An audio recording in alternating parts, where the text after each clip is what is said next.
Bom dia, alunos do oitavo ano A, B e C. Com vocês, hoje a professora Cléa Moraes, para a gente dar continuidade ao nosso capítulo 4, tá, do livro de arte, que a gente está trabalhando com o surrealismo, tá? E aí, lá na página 21, você encontra a dura realidade, tá? E aí a gente vai saber um pouco mais por que dessa dura realidade, né? E aí os artistas surrealistas, eles trabalham, tá, essa questão do surreal com relação ao quê? Eles criaram um movimento surrealista, né? Era uma alternativa a um modo estritamente racional de ver o mundo. Ou seja, tá? O surrealismo, ele surge a partir de quê? Após a Primeira Guerra Mundial. Então, gente, quando se tem uma guerra, se tem o quê? Sofrimentos. Agora, você imagine uma guerra mundial que envolve muitos países, ou quase todos os países, tá? O sofrimento era muito grande, né? Muitas pessoas perderam sua vida, muitos pais de família morreram, muitas mulheres ficaram viúvas, muitas famílias perderam seus filhos, enfim, teve famílias que morreram, enfim, muito sofrimento. A guerra, além das perdas de pessoas, de entes queridos, também se perde o quê? Casas, trabalhos, enfim, ainda ficam pessoas doentes. Então, nesse momento surge o surrealismo, tá? E aí esses artistas, eles criam esse movimento que era também uma forma de lidar com o estado geral de quê? De desesperança, tá? E essa imagem que nós temos aí é uma imagem montada, tá? Uma montagem fotográfica, tá? De alguns artistas que estavam numa bicicleta, enfim, que olhavam o mundo como que o mundo não deu certo, né? Porque era tanto sofrimento, era tanta coisa ruim que não podia se imaginar que tivesse dado certo. Os artistas visuais André Masson e João Miró, eles adotaram técnicas semelhantes a essa para os seus trabalhos, produzindo desenhos e pinturas automáticas. Então, essa imagem que vocês estão vendo aqui é uma imagem, né, de pinturas automáticas. Não sei quantos aqui já ouviram falar em médiums, né, como tinha o Chico Xavier, ele era um médium que ele psicografava.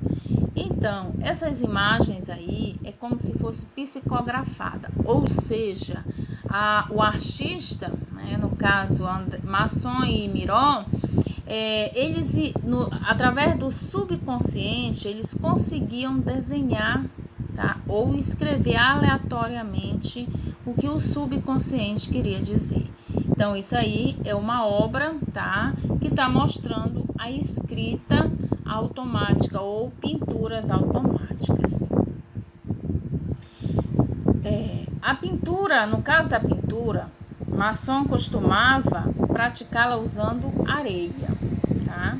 Ele jogava aleatoriamente pingos de cola sobre uma folha de papel e depois deixava cair areia sobre eles, formando algumas manchas. Vocês podem estar lá no final desta aula, vocês vão estar fazendo, vai ficar uma atividade para vocês fazerem. Então, lá vocês também podem estar usando cola e areia também para estar fazendo parte da pintura surrealista, tá?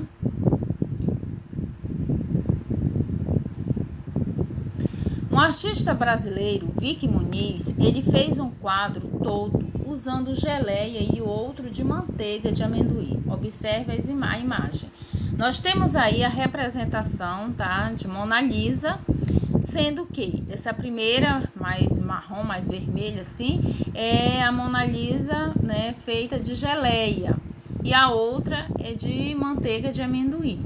Observe que existe uma diferença entre os dois elementos, a manteiga e a geleia. Sendo que é interessante, crianças, que uma obra de arte dessa é possível fazer, mas ela vai depender também de que espaço ela vai ficar devido às condições climáticas, tá? Por exemplo, uma geleia, se ela ficar no calor, ela derrete. A manteiga também, o chocolate também, tá? E aí o que vai acontecer? Vai se desfazer o desenho. Então era necessário o quê?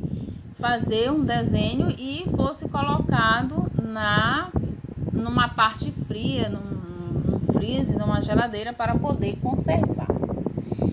Essa outra imagem aqui é de Vic Muniz também, tá? Ele se baseou em quê? Em algumas comidas. E aí ele pensou o seguinte, né?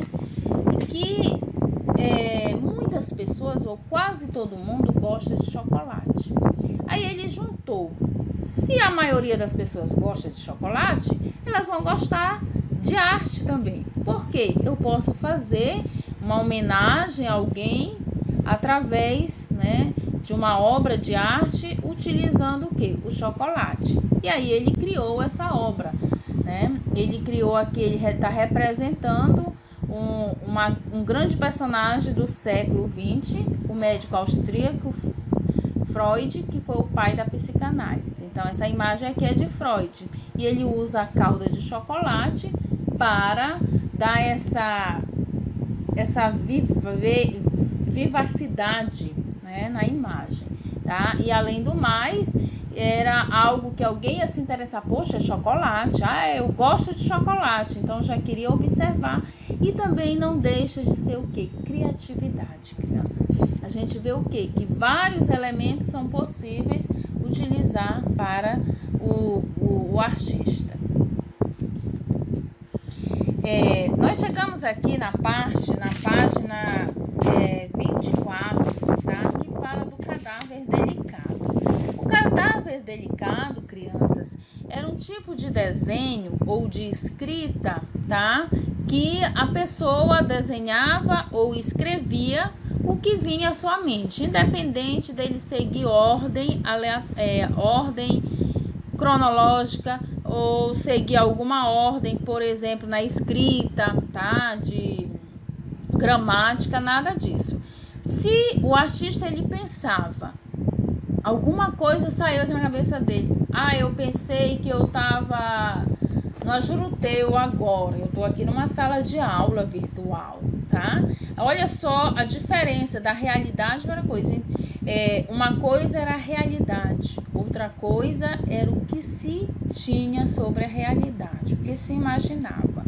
Então, o artista surreal, ele desenhava, ele escrevia aquilo que vinha à sua mente, independente do que os outros iam achar, se era correto, se não era, se fazia sentido ou não. Então, lá no material de apoio, vocês têm essa página aqui, Cadáver Delicado. Vocês vão precisar, para fazer essa atividade, além de você, mais 3 pessoas, que pode ser os familiares de vocês. Como nós não estamos em sala de aula, a gente precisa fazer essa atividade com os nossos familiares, tá? Só que assim, crianças, para dar certo, você tem que seguir todas essas orientações. Primeira coisa, você vai recortar a folha, tá? Vai retirar a folha, vai recortar. E aí, onde está marcado, você vai dobrar, tá? Você dobra cabeça e pescoço, você dobra braços e tronco, você dobra quadris e coxas, você dobra pernas e pés, você dobra, tá? Você dobrou esse papel em 4 partes, sendo que você já combinou com as pessoas que você vai fazer, tá? Que você vai fazer o desenho. Essas pessoas, elas vão estar, né, sabendo que elas não podem ver o que você vai desenhar. Imagine que você vai desenhar logo aqui a cabeça e pescoço. Mas quando você pegou o lápis para desenhar, você imaginou uma mangueira, tá? Você vai desenhar aí a cabeça e pescoço, você desenha uma mangueira. Você dobrou e não deixa a outra pessoa ver o que você desenhou, certo? O ideal para essa atividade é fazer longe um do outro. Quando você desenhar que você dobrou, a outra pessoa vai desenhar tronco e braços. A outra pessoa imaginou a cabeça de um elefante e ela desenhou troncos e braços. Ou então a barriga do elefante. Ela desenha aí. Continua, tá? A regra de quê? Que não pode ver o desenho ainda. A terceira pessoa vai desenhar quadris e coxas. Ela imaginou quadris e coxas de uma mulher. Ela desenha. Foi o que ela veio de imediato na cabeça dela. E dobrou. E a última pessoa que vai desenhar, ela vai desenhar pernas e pés. Aí imagine, agora alguém imaginou pernas e pés de uma galinha. Desenha aí. Quando todo mundo já desenhou, você vai abrir aqui o desenho para ver como foi que ficou, tá? Essa é a técnica do cadáver delicado. Funciona tanto com desenho quanto com escrita. Aqui nós temos do modelo da técnica do cadáver delicado para você ver como é que fica, tá? Mais ou menos assim, tá? E aí vai ficar a critério e a criatividade de cada um de vocês para fazer essa atividade. Lembrando que só pode ver o desenho quando todo mundo já desenhou. Você não pode ver o desenho do outro, o outro não pode ver o seu desenho, só no final, quando todos os 4 já desenharam, beleza? Essa artista aqui, crianças, é uma artista que foi considerada surrealista, mas ela pintava, tá? Ela pintava a vida dela. Não sei quantos de vocês já ouviram falar da pintora Frida Kahlo, né? Ela era uma mexicana, tá? Que viveu na cidade do México e atraiu a atenção dos surrealistas. Por quê? Por que Frida Kahlo, ela chamou tanta atenção dos surrealistas? Porque ela retratava nas suas obras o sofrimento que os surrealistas, eles retratavam nas obras deles. Eu já falei ainda há pouco a questão que o surrealismo surgiu pós Primeira Guerra Mundial. Muito sofrimento, muitas perdas, tá?